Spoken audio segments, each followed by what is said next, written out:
अगर आप Warren Buffett की कंपनी बर्कशायर हैथवे का एक शेयर भी खरीदते हो तो आपको उसे खरीदने के लिए 2 करोड़ रुपए से ज़्यादा पैसे देने पड़ेंगे। और वहीं पे हमारे इंडिया में अगर आप एमआरएफ का एक शेयर खरीदते हो तो आपको 60,000 रुपये से ज़्यादा पैसे देने पड़ेंगे।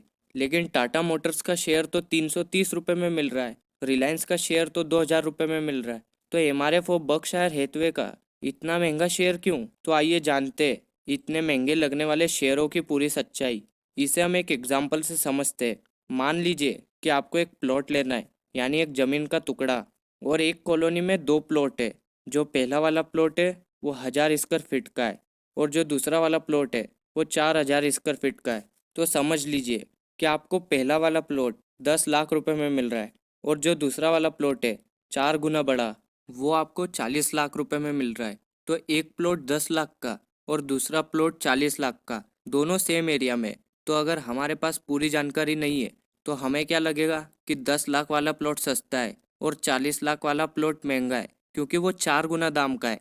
लेकिन सच्चाई ये है कि वो प्लॉट 4 गुना बड़ा भी है। तो देखा जाए तो दोनों प्लॉट का दाम बिल्कुल बराबर है, बस साइज में अंतर है। इसी तरह आप टाटा मोटर्स के शेयर को एक छोटा प्लॉट समझिए और जो एमआरएफ का शेयर है उसे आप बड़ा प्लॉट समझिए। यानी कि आपको शुरू में ज़्यादा पैसे देने पड़ेंगे लेकिन आपको कंपनी में ज़्यादा हिस्सेदारी मिल रही है। एमआरएफ ने अपनी कंपनी के ज़्यादा टुकड़े नहीं किए, इसलिए उनके शेयर्स इतने महंगे हैं। देखिए, एक शेयर का मतलब क्या होता है? कंपनी में हिस्सेदारी का एक टुकड़ा। तो कई कंपनियां अपने हिस्सेदारी के बहुत सारे टुकड़े कर देती है, हजारों लाखों शेयर्स में अपनी कंपनी को तोड़ती है। और कई कंपनियां अपनी हिस्सेदारी के ज़्यादा टुकड़े नहीं करती है, वो बड़े बड़े दाम के कुछ टुकड़े ही करती है। तो एमआरएफ उन कंपनियों में से एक है जिसने अपनी कंपनी के ज़्यादा टुकड़े नहीं किए। हम इसे एक और एग्जाम्पल से समझ सकते हैं। दो कंपनियां हैं, कंपनी ए और कंपनी बी।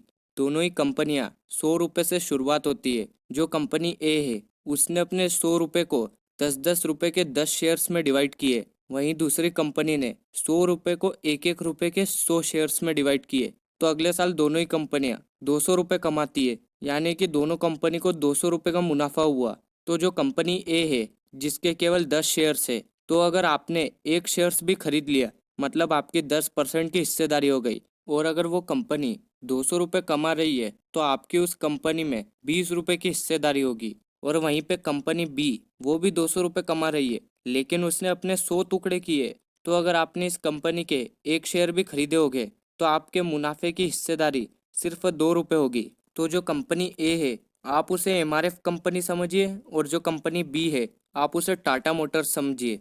मतलब अगर आप एमआरएफ या बर्कशायर हैथवे का एक भी शेयर खरीदते हो तो आपको उस कंपनी में ज़्यादा हिस्सेदारी मिलेगी। लेकिन ये कंपनियां चाहे तो अपने शेयर्स को सस्ता भी कर सकती है। वो कैसे? अपने शेयर्स को स्प्लिट करके। यानी अगर एमआरएफ चाहे तो 60,000 के शेयर को 6,000 भी कर सकती है।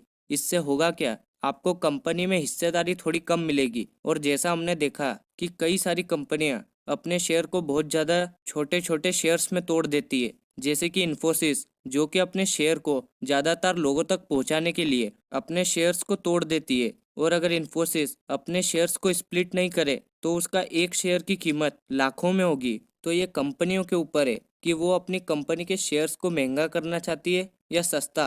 तो आपको समझ आ गया होगा कि एमआरएफ और बर्कशायर हैथवे जैसी बड़ी कंपनियों के शेयर्स इतने महंगे क्यों होते हैं।